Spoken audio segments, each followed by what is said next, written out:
Hi students, आज इस onion physics lecture में will be taking up several numerical discussions और ये इलेक्ट्रोस्टैटिक्स का लास्ट लेक्चर है क्योंकि नेक्स्ट लेक्चर से will start with the topic of capacitance.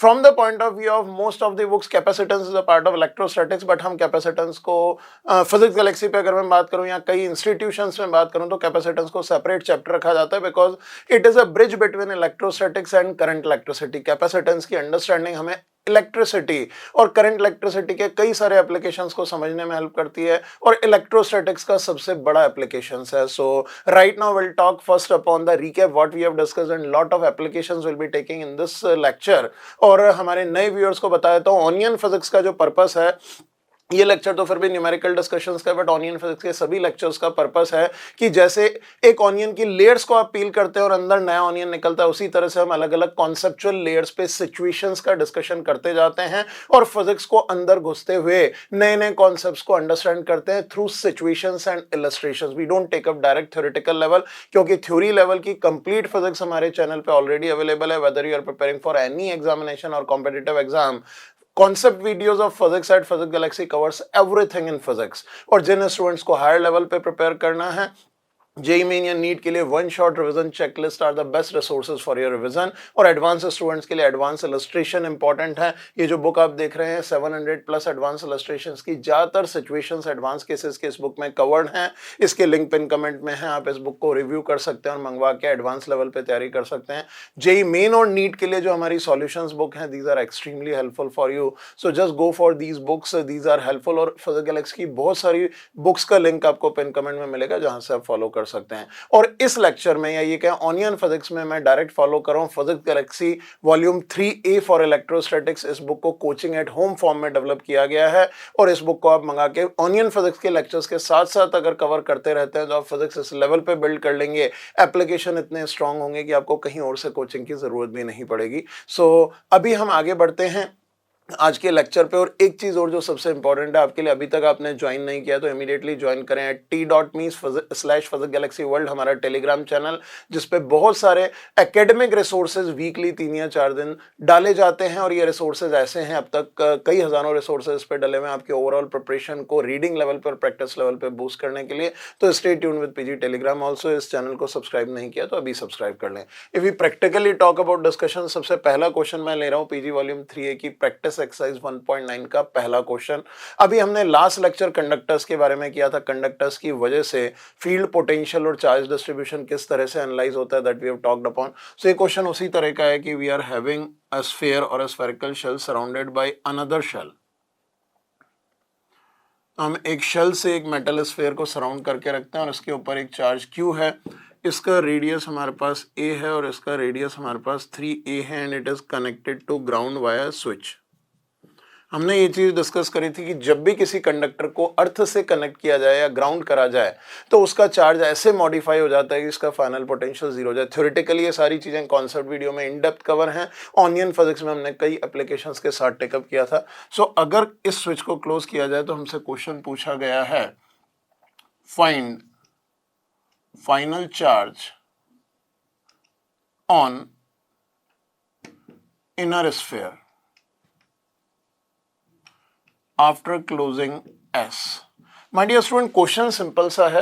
अगर हम कोई रिकैप करें कि हमने अब तक फिजिक्स में या ये क्या अब तक इलेक्ट्रोस्टैटिक्स में जो इलेक्ट्रोमैग्नेटिज्म का सेक्शन चल रहा है क्या क्या चीजें करी, ये सारी चीजें कंडक्टर एनालिसिस में इंपॉर्टेंट है। Have a quick look on recap of electrostatics, सारे पॉइंट्स आपके सामने हैं। हमने ऑनियन फिजिक्स के सारे लेक्चर्स जो अब तक कवर करे हैं, इलेक्ट्रोस्टैटिक्स में कूलम्स लॉ, फील्ड पोटेंशियल और सबसे काम की चीज applications in mechanics, applications in RBD अलग से टॉपिक कवर किया था, फिर डाइपोल फ्लक्स और लास्ट कंडक्टर। तो कंडक्टर में पूरा रिकैप काम आता है जो अभी मैं क्वेश्चन ले रहा हूं। This is also using the applications of field and potential, but logic सिर्फ इतना सा है कि इस कंडक्टर पे फाइनल पोटेंशियल 0 जाना चाहिए ऑन क्लोजिंग द स्विच। तो क्वेश्चन को आप डायरेक्टली हैंडल कर सकते हैं कि जैसे ही क्लोज करेंगे इसके ऊपर चार्ज आ जाएगा QE अर्थ की तरफ से। तो what will be the final charge on inner sphere, this QE। How we can calculate QE?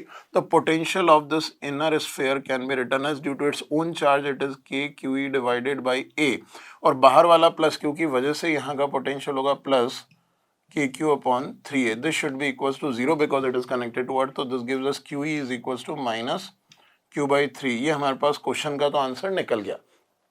इसी का अगला पार्ट भी पूछा जा सकता है। अगर मान लो यहाँ पे हमसे क्वेश्चन पूछा जाता है कि after closing the switch outer sphere पे चार्ज डिस्ट्रीब्यूशन क्या हो जाएगा, तो सी बात है, if the value of Q is equal to minus Q by three, तो इसका फ्लक्स पूरा का पूरा यहाँ से आने के लिए यहाँ पे चार्ज होगा प्लस क्यू बाई थ्री, और टोटल चार्ज इसका क्यू है तो इसके आउटर सरफेस पे मॉडिफाई हो जाएगा plus two Q by three, so that there some remains Q only. यानी इनर स्फीयर पे चार्ज आने से आउटर स्फीयर का डिस्ट्रीब्यूशन बदल जाएगा। फेसिंग सरफेसेस पे मेटल पे हमेशा इक्वल चार्ज होते हैं for flux origination and termination. तो यहाँ अगर माइनस क्यू बाई थ्री है तो it has to be plus Q by three remaining on the outer surface, this the way how we distribute. अब अगर इलेक्ट्रिक फील्ड पूछा जाए, कैसे ये सारी चीजें एक ही क्वेश्चन में घुस सकती है। अगर यहाँ पे पूछा जाए कि यहाँ से x डिस्टेंस पे इलेक्ट्रिक फील्ड कितना है और यहाँ से x2 डिस्टेंस पे इलेक्ट्रिक फील्ड कितना है, ये P1 पॉइंट है, P2 पॉइंट है, क्योंकि यूनिफॉर्म डिस्ट्रीब्यूशन है तो इस पॉइंट पे पोटेंशियल बाहर के शेल का नहीं होगा, अंदर का होगा। तो electric field at P1 can be written as K into Q by three divided by x1 square and this will be inward. क्यों? क्योंकि नेगेटिव चार्ज है तो इनवर्ड होगा। इस पॉइंट पे आपको इलेक्ट्रिक फील्ड निकालना है EP2, this can be written as it will only be due to plus two Q by three, क्योंकि इनर वाले क्यू बाई थ्री और माइनस क्यू बाई थ्री का फील्ड P2 पॉइंट पे cancel हो जाएगा। तो electric field at point P2 can be written as K into two Q by three divided by x2 square and this will be outward. This what you need to keep in mind कि इसी question में कई चीजें कैसे modify की जा सकती है। I am also leaving it to you to think upon more variants of this question that will help you in overall understanding. अभी आगे बढ़ते हैं नेक्स्ट क्वेश्चन की तरफ। पोजी प्लीज क्लियर करें। थैंक यू पोजी। स्टूडेंट नेक्स्ट क्वेश्चन हम बात करेंगे कॉन्सेप्चुअल एमसीक्यू, जो फिजिक्स गैलेक्सी वॉल्यूम 3 है बुक है, उसके फर्स्ट चैप्टर की कॉन्सेप्चुअल एमसीक्यू एक्सरसाइज का question number 45, that is 1.45. Now have a look on this question where it says कि एक मेटल शेल है, इसकी इनर और आउटर रेडियस गिवन नहीं है, लेकिन सेंटर से कुछ दूरी पे एक S पॉइंट पे प्लस क्यू चार्ज रखा हुआ है and there is a point P outside the metal shell जो कि O से यानी सेंटर ऑफ शेल से x डिस्टेंस पे है और पॉइंट S से r डिस्टेंस पे, और कोई इंफॉर्मेशन गिवन नहीं है और क्वेश्चन पूछा गया we are required to find electric field at P। तो अब सबसे पहले ये देखें, अगर S पॉइंट पे Q चार्ज है तो इससे जितना फ्लक्स निकलेगा वो ऑब्वियसली इस मेटल शेल की इनर सरफेस पे टर्मिनेट होगा। तो इस मेटल शेल की इनर सरफेस पे जो चार्ज इंड्यूस होगा this has to be minus Q, क्योंकि पूरा का पूरा flux of plus Q has to terminate on the inner shell of this metal, inner surface of this metal shell, क्योंकि field कभी भी मेटल के अंदर एग्जिस्ट नहीं करता ड्यू टू स्टैटिक चार्जेस, तो फ्लक्स पेनिट्रेट नहीं हो सकता। सो यहाँ पे आप इस चीज का ध्यान रखेंगे बहुत अच्छी तरह से कि जो चार्ज है नेगेटिव वो डिस्ट्रीब्यूशन तो होगा लेकिन यूनिफॉर्म नहीं होगा, क्योंकि S is not located at centre. इन चीजों को थ्योरेटिकली हमने कॉन्सेप्ट वीडियोज में बहुत डेप्थ में कवर किया है, और कंडक्टर की वजह से हमें पता है कि अगर यहाँ पे माइनस क्यू इंड्यूस होगा तो इसके बाहर प्लस क्यू होगा because it is uncharged metal shell. और आउटर सरफेस क्योंकि आइसोलेटेड होती है तो यहाँ पे charge inversely proportional to radius की फॉर्म में होगा, और इसका जो भी रेडियस हो it has to be uniformly distributed on the outer shell. That is what you need to keep in mind. अब पॉइंट आता है पी पे इलेक्ट्रिक फील्ड। तो आप हमेशा ध्यान रखें कि एक कैविटी में, मेटल की एक कैविटी की इनर सरफेस पे जो भी चार्ज इंड्यूस होता है वो इसके अंदर के जो सोर्स चार्ज होते हैं जिनकी वजह से इंडक्शन हुआ। ये पॉइंट शॉर्ट नोट्स में या नोट्स जो भी आप बना रहे हैं नोट करके रख लें कि कैविटी की इनर सरफेस के चार्जेस हमेशा उसके अंदर के सोर्स चार्जेस के इफेक्ट को नलिफाई करते हैं, यानी पी पॉइंट पे चाहे इलेक्ट्रिक फील्ड हो या इलेक्ट्रिक पोटेंशियल हो, इन दोनों का आपस में हमेशा नलिफाई होगा, कैविटी की इनर सरफेस के चार्ज और अंदर के सोर्स चार्ज का। सो पी पॉइंट पे सिर्फ आउटर की वजह से होगा और ये x डिस्टेंस पे है, हम डायरेक्टली लिख सकते हैं electric field at point P is written as K capital Q by x square. अगर पोटेंशियल एट P भी निकाला जाए तो it will exist only due to the outer charge which will be equals to K capital Q by x। यानी इस point को अंदर कहीं पे भी रख दो और ये P से कितनी भी डिस्टेंस पे उस पर डिपेंड नहीं करेगा, पॉइंट P का फील्ड और पोटेंशियल सेम रहेगा। That's the answer to this question. आइए आगे बढ़ते हैं नेक्स्ट क्वेश्चन पे। पोजी क्लियर करें। थैंक यू पोजी। Next question will be taking up numerical MCQ exercise का क्वेश्चन नंबर 5। बुक में आपको पता है कि बीच बीच में हर सब टॉपिक के बाद प्रैक्टिस एक्सरसाइजेज हैं और एंड में आके पहले कॉन्सेप्चुअल एमसीक्यू और उससे ही पहले डिस्कशन क्वेश्चन है जिनको हम सेपरेट रखते हैं, डायरेक्टली हैंडल नहीं करते। और कॉन्सेप्चुअल एमसीक्यू के बाद numerical MCQ and then more than one choice correct MCQs and then finally variety of miscellaneous questions. Book में और भी कई एक्सरसाइजेज हैं। आप जब इस वीडियो को देख रहे हैं हो सकता है बुक का नया एडिशन आ चुका हो और उस नए एडिशन के अंदर अंदर स्टेप एक्सरसाइजेस भी हैं which are extremely helpful for building concept at subtopic level. So my dear student, when we talk about at which point tension in string is minimum और सिचुएशन है एक यूनिफॉर्म इलेक्ट्रिक फील्ड में एक simple pendulum with a charge Q Bob mass m circular motion कर रहा है और इस सिचुएशन में किस पॉइंट पे टेंशन मिनिमम होगी. So this we already know कि किसी भी पॉइंट के ऊपर अगर हम यहाँ से थीटा एंगल पे कंसीडर करें, इस बॉब की स्पीड अगर v है सो इस पे डाउनवर्ड तो एक्ट कर रहा होगा mg और हॉरिजॉन्टली फॉरवर्ड एक्ट कर रहा होगा qe. In such situation in दोनों का जो भी रिजल्टेंट है that will be the value of g effective या net force upon mass. So यहाँ पे हम ये कह सकते हैं the value of g effective is equals to root of g square plus qe by m का whole square and this x in the direction alpha theta equals to alpha पे ये एक्ट करेगा वर्टिकल से alpha angle पे where alpha can be written as tan inverse of mg over qe. Sorry, this is qe by mg because alpha we have taken from vertical. Now at this angle g effective would be acting in the direction of resultant of electric force and weight of bob. अब हम अच्छी तरह से जानते हैं कि जो highest tension होती है वो इक्विलिब्रियम पोजीशन पे होती है if a pendulum is in a pendulum is in a circular motion. So in such cases we can directly state what is going to happen in this situation. यहाँ पे जो alpha angle है इस point पे तो tension की value maximum होगी और एग्जैक्टली इसका जो अपोजिट पॉइंट होगा that is the top most point of the circular motion of a simple pendulum at this point tension will be minimum. तो किस एंगल के ऊपर ये टेंशन मिनिमम होगी अगर इनिशियल वर्टिकल पोजीशन से देखा जाए तो theta of minimum T can be written as pi plus tan inverse of qe by mg. So this is the answer to this question for point of minimum tension और maximum tension is at an angle alpha. That's what you need to keep in mind. आइए आगे बढ़ते हैं next question पे. पोजी clear करें. Thank you Bhoji. Student next question यहाँ पे हम ले रहे हैं प्रैक्टिस एक्सरसाइज 1.8 का question number 5. Have a look on this question where we are given with a disc of radius r और डिस्क के सेंटर से परपेंडिकुलर b डिस्टेंस पे एक्सिस पे एक प्लस q चार्ज रखा हुआ है और क्वेश्चन पूछा गया find the radius of disc so that 1/4 of flux from q is passing through the disc. Total flux जो q से निकलता है वो हमें अच्छी तरह से पता है this is equals to q by epsilon naught और इसका 1/4 इस डिस्क में से पास होना चाहिए. पहली चीज तो चार्ज की वजह से डिस्क में से अगर फ्लक्स निकालना है तो we can make use of the solid angle concept.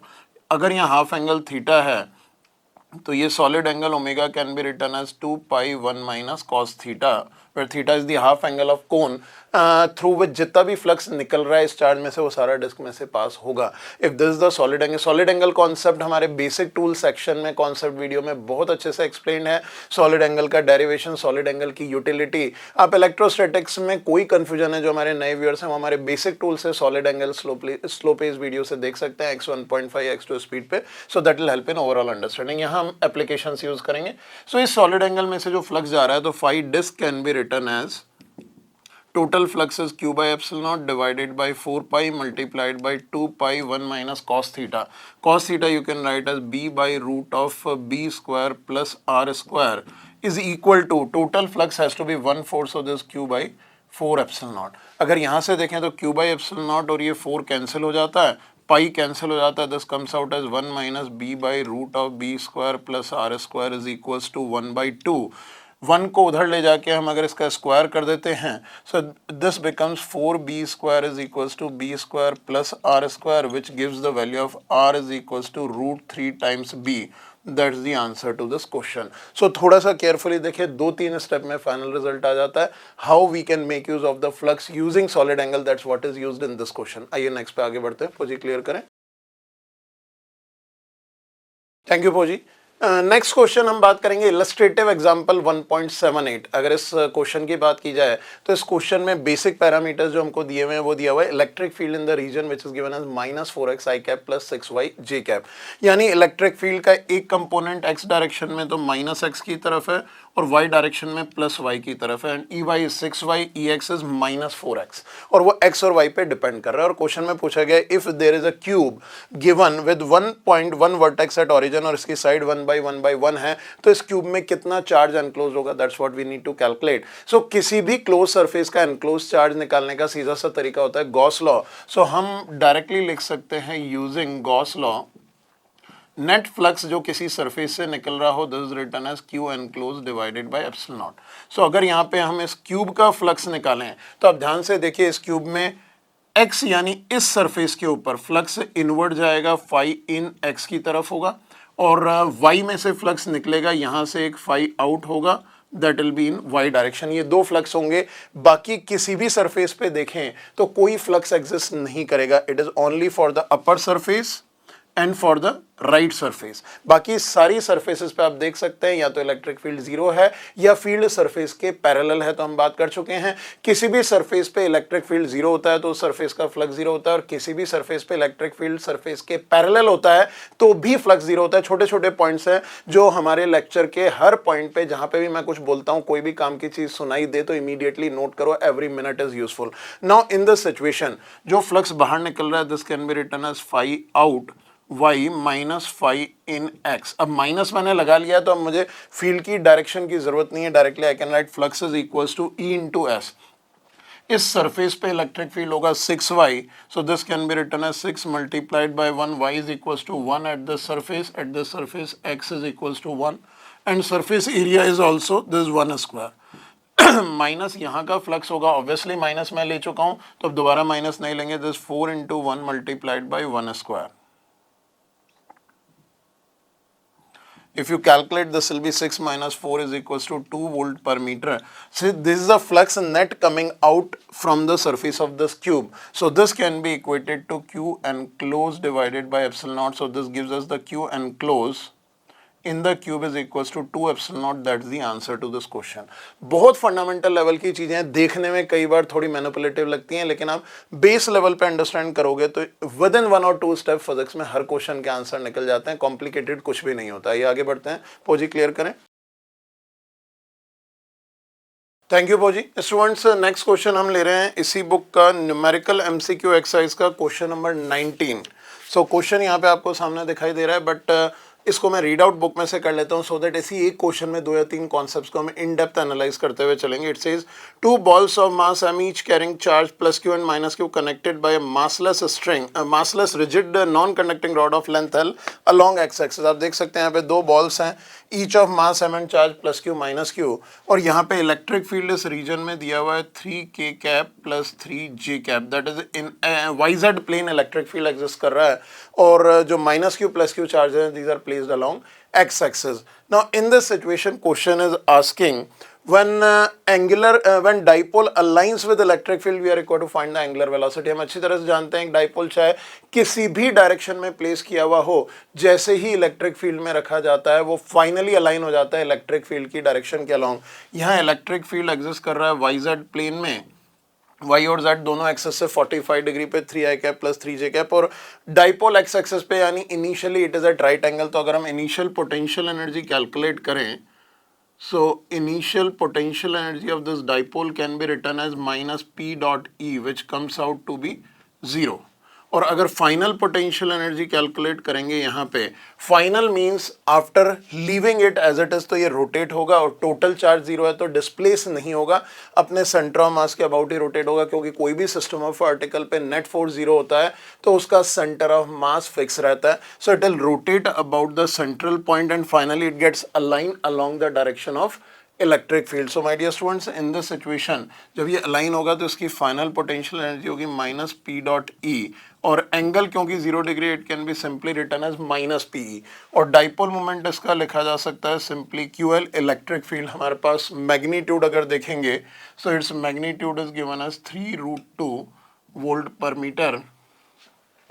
So directly in this situation आप ये देख सकते हैं the value is coming out to be minus QL multiplied by 3√2। So this the final potential energy, और जितना energy drop हुई है हम ये कह सकते हैं इतनी energy will be gained as kinetic energy. So here we can simply write delta U is equals to half I omega square because it will gain kinetic energy. और किस एक्सिस के अबाउट रोटेट होगा this is very important. ये clear है कि अपने centre of mass के about rotate होगा, और जो एक्सिस होगी वो इस इलेक्ट्रिक फील्ड के परपेंडिकुलर डायरेक्शन में होगी about which it is going to rotate. And say if it gains kinetic energy as half I omega square, we can substitute the value this 0 minus this is QL into 3√2 whereas the moment of inertia of this dipole about the central axis can be written as m into L by 2 whole square multiplied by 2. I will be taken as m into L by 2 whole square into 2, which is equals to ml square by 2. So when you put the values over here, this is half ml square by 2 times omega square.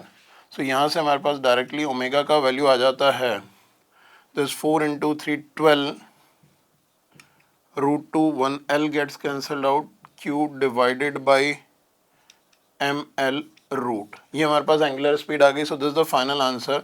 But एक और concept यहाँ पे important है, क्योंकि इस question में जो choices given है अगर आप बुक खोल के देखेंगे तो वो वेक्टर फॉर्म में है. So if you wish to convert this angular speed into vector form, this is also very important for us. How we can convert this angular speed into vector form. So इसको simply आपको जिस direction में rotate हो रहा है, यानी it is rotating in this fashion, तो angular speed vector omega vector इस डायरेक्शन में होगा, एंगुलर वेलोसिटी वेक्टर. सो यहाँ का जो unit vector N cap that we need to put along with this.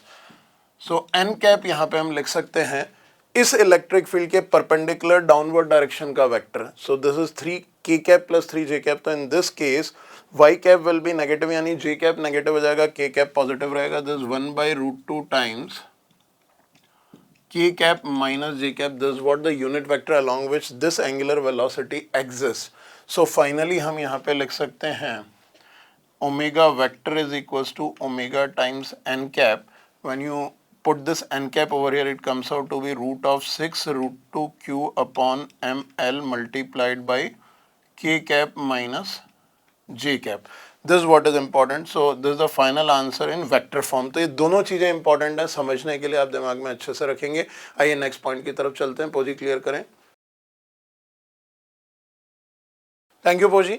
So next question students हम बात करें कॉन्सेप्चुअल एमसीक्यू एक्सरसाइज का क्वेश्चन नंबर 16. फंडामेंटल क्वेश्चन है बट इसको अच्छी तरह से दिमाग में बिठाना. There are lot of question. I am just taking some discussions so that you will get a overall feeling of how to handle the question. बाकी बुक आपके पास है, इसके बाद आप कंटिन्यूअस क्वेश्चंस को सॉल्व करते जाइए, ऑटोमेटिकली कॉन्सेप्चुअल डेवलपमेंट होता रहेगा. और इन्हीं क्वेश्चंस में मैं इन वीडियोस के अंदर ऑनियन फिजिक्स में हर क्वेश्चन में वैरायटी ऑफ केसेस बिल्ड कर रहा हूँ, ताकि क्वेश्चन को सिर्फ सॉल्व नहीं करना है, अंडरस्टैंडिंग को और बिल्ड करना है. Like have a look on this situation.